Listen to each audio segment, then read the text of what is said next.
Amigos, estamos começando o programa Vale Soluções de hoje para falarmos sobre acessibilidade. Esse tema importante e rico, onde infelizmente no Brasil ainda temos muitos problemas em decorrência da falta de planejamento e da falta da acessibilidade aos portadores de alguma deficiência. Ao meu lado, a arquiteta Cláudia Florenzano, de São Paulo, que vem nos falar um pouco melhor sobre o tema. Cláudia, seja muito bem-vinda.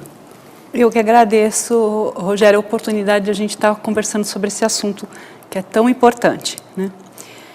A gente pode começar a falar dele pegando alguns dados do censo de 2010. Perfeito.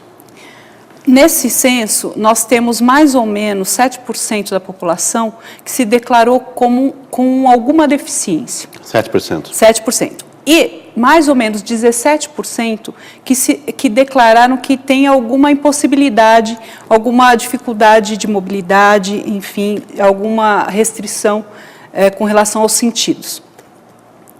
Então, nós estamos de frente a uma população considerável, certo?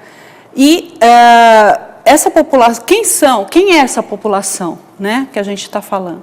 Nós temos aí os deficientes físicos, temos os deficientes auditivos, os deficientes visuais, os deficientes intelectuais e com alguma doença mental. Nós também temos os idosos que estão dentro dessa população. Nós temos também as pessoas com mobilidade reduzida, que aí a gente está falando de obeso, a gente está falando de grávida, a gente está falando de algum acidentado, né? Essa mobilidade reduzida aí pode ser temporária ou permanente, tá? Então, a gente está falando prioritariamente desta população. Mas a gente entende que a acessibilidade é para todo mundo. Né? Deveria ser, né? Não é exclusivo, né, só dessa população, que a gente acabou de falar. Mas o que a gente entende como acessibilidade? A gente tem 3 conceitos básicos aí para a gente pensar acessibilidade. Primeiro, a acessibilidade tem que promover autonomia e independência para a pessoa, para qualquer pessoa. Depois, ela tem que promover segurança. E, por terceiro, o conforto, né? Então, a gente pensa acessibilidade falando desses 3 temas. Hoje em dia, a gente entende que, para a gente alcançar isso, nós temos que eliminar barreiras, tá? Então, quando eu penso em eliminar barreiras, eu penso nas barreiras arquitetônicas, eu penso nas barreiras comunicacionais e de atitudes. Então, vamos pensar um pouquinho. Na arquitetônica, eu tenho a barreira dos acessos. Eu tenho barreira de vagas específicas. Eu tenho a questão do deslocamento, né, os acessos, a circulação horizontal e vertical. A gente tem os espaços para serem adaptados, a gente pode pensar em mobiliário, a gente pode pensar em iluminação. Tem vários itens que vão compor aí o projeto arquitetônico para que a gente pense nessa quebra de barreiras. O primeiro passo é sempre trabalhar esses itens a partir do projeto arquitetônico? Esse é o ponto de partida? É um ponto de partida, porque quando a gente fala em acessibilidade, sempre a gente remete a espaços. Sim, na verdade, uma coisa que eu ia te colocar, acho que muita gente, infelizmente, tem essa visão, acaba pensando a acessibilidade apenas do ponto de vista da locomoção, não é? Do acesso ao cadeirante, ao portador de deficiência, e esquecem os outros itens que você citou. Isso. Então, nós começamos por aí. Depois a gente vai pensar na comunicação, né? Também temos que quebrar as barreiras da comunicação. Hoje a gente se comunica muito via internet, né? Então os sites precisam ser acessíveis. Sim. Todos precisam interagir ali via sites e via o digital.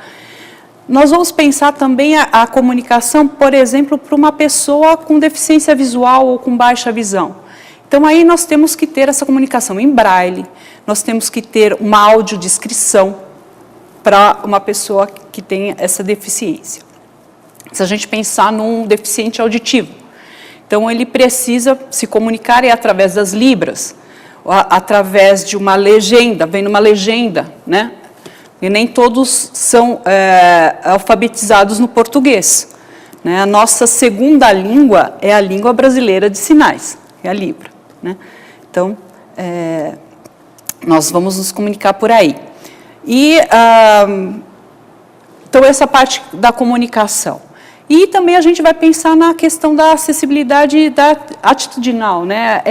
Como essa inter-relação pessoal, né, que acontece aí, que às vezes a gente fica, há um bloqueio, né, por não saber como tratar, como falar, que isso tem que ser natural.